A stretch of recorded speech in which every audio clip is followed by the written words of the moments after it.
Halo sahabat, kembali lagi di Ardika Belajar. Kali ini saya akan berbagi terkait dengan pengelolaan kinerja di PMM, khususnya pada tahap kedua, yaitu tahap persiapan observasi kelas. Untuk kali ini saya akan fokus berbagi langkah-langkah yang dilakukan oleh guru. Caranya, yang pertama tentu kita harus masuk ke PMM dulu, ya. Kemudian cari menu pengelolaan kinerja, yang ini ya. Kita buka. Ketika kita sudah buka pengelolaan kinerja, maka akan muncul menu seperti ini, ya. Nah, di sini ada yang pertama adalah observasi praktik kinerja. Ini periodenya Januari sampai Juni 2024, ya. Kemudian ada mengumpulkan dokumen, ya, dimana ada dokumen pengembangan kompetensi yang minimal 32, ya, 32 poin. Kemudian dokumen tugas tambahan, ya. Ini kalau sudah ada, ini bisa dikumpulkan, ya. Dan ini juga ada dokumen lainnya, ini dokumen KOSP. Nah, ini dikumpulkan oleh atasan, artinya oleh kepala sekolah, ya. Masuk juga dokumen kehadiran kelas juga dikumpulkan oleh atasan, ya, oleh kepala sekolah. Nah, ini untuk perilaku kerja. Nah, ini bisa dicek, ya. Nah, ini untuk alur pengelolaan kinerja, ya. Jadi kita sekarang berada di bulan Februari, yaitu persiapan observasi kelas. Nah, apa saja yang perlu kita siapkan? Nah, kita coba masuk ke sini, ya, cek langkah observasi. Nah, ini masih 0%, ya, berarti masih kosong, ya. Kita coba cek. Nah, di sini praktik kinerja, ya, berdasarkan indikator yang telah dipilih, yaitu penerapan disiplin positif. Bagaimana rubriknya? Ya, rubriknya bisa diklik sini, cek rubrik observasi. Kita klik. Nah, sini. Jadi di sini sudah jelas, ya, rubriknya.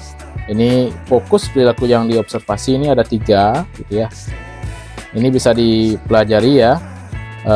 Yang pertama, guru melakukan refleksi dinamika kelas untuk menerapkan kesepakatan kelas. Nah, perilaku yang dianjurkan ini sudah ada, perilaku yang dihindari sudah ada, begitu juga yang lainnya, gitu ya. Jadi ini dulu dipahami, gitu ya, dan masing-masing indikator tentu beda nanti fokus perilakunya, gitu. Jadi jika memilih perilaku disiplin positif, maka nanti seperti ini tampilannya. Jadi fokus perilakunya ada 3, gitu ya. Nah, kemudian jika setelah ini dipahami, ya, nanti kita klik saya mengerti, ya.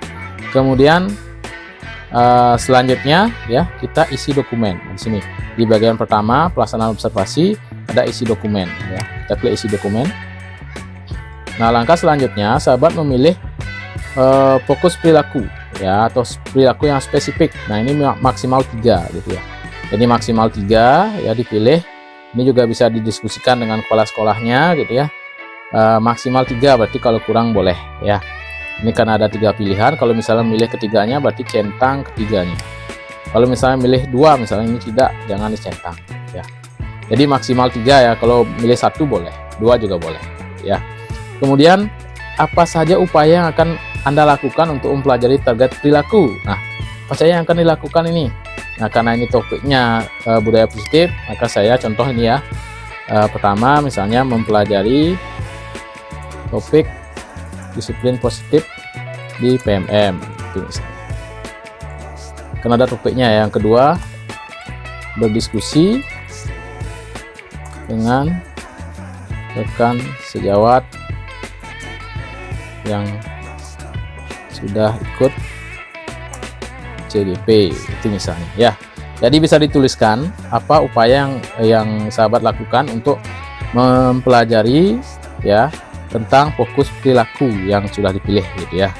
Nah, kemudian setelah ini cukup, selanjutnya, nah, ini perlu didiskusikan dengan atasan, ya. Kapan jadwal observasinya? Misalnya observasinya bulan Maret, misalnya nih, ya.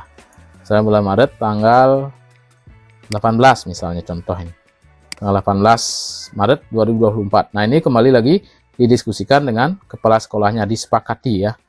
Kemudian kalau memang sudah sepakat dengan kepala sekolahnya tanggal ini, nah, bisa dipilih tanggal 18 Maret 2024. Kemudian jenjangnya misalnya jenjang SD, jadi disesuaikan dengan jenjang masing-masing. Kelasnya misalnya kelas 3, ya. Terus mata pelajarannya misalnya tematik, ya, tematik. Jadi nanti disesuaikan, ya, sesuaikan dengan jenjang, kelas, dan mata pelajarannya. Kemudian catatannya, misalnya ini opsional, ya, bisa diisi bisa tidak. Bila memang perlu bisa ditambahkan mulai misalnya observasi pada jam 1 sampai 3 itu misalnya. Jam pelajaran 1 sampai 3 gitu maksudnya ya. Kemudian jika sudah ya, maka langkah selanjutnya adalah mengunggah dokumen RPP atau modul ajar atau perangkat asesmen ya. Dan ini diunggah berupa format PDF maksimal 10 MB. Ya, maksimal 10 MB. Jadi yang diunggah adalah RPP atau modul ajar yang akan diajarkan pada tanggal ini. Ya, yang sudah disepakati bersama. Nah, nanti ketika mau mengunggah tinggal klik unggah ya. Nah, diunggahnya ini ada dua cara. Misalnya yang pertama, unggah dari laptopnya, berarti ukurannya adalah 10 MB, formatnya PDF, atau ambil dari bukti karya kalau memang sudah diunggah di bukti karya. Nah, jadi kalau sudah diunggah di bukti karya nanti tinggal ambil saja gitu ya. Tinggal ambil nanti akan muncul gitu ya. Nah, kalau sudah nanti klik simpan draft, simpan dan keluar ya. Kalau mau menyimpan ya. Tapi kalau misalnya mau kumpulkan, kalau sudah lengkap ya, klik kumpulkan. Nah, ini karena belum lengkap, jadi saya klik simpan draft dulu. Nah, nanti bisa dilanjutkan ya.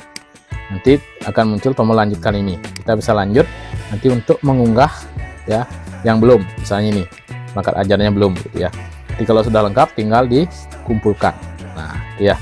Nah, kembali lagi dalam tahap ini yang perlu sahabat Bapak Ibu guru lakukan adalah menyepakati jadwal gitu ya.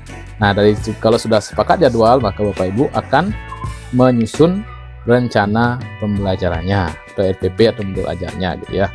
Nah, itu mungkin yang dapat saya bagikan. Kurang lebihnya mohon maaf. Sampai ketemu di video-video berikutnya. Terima kasih.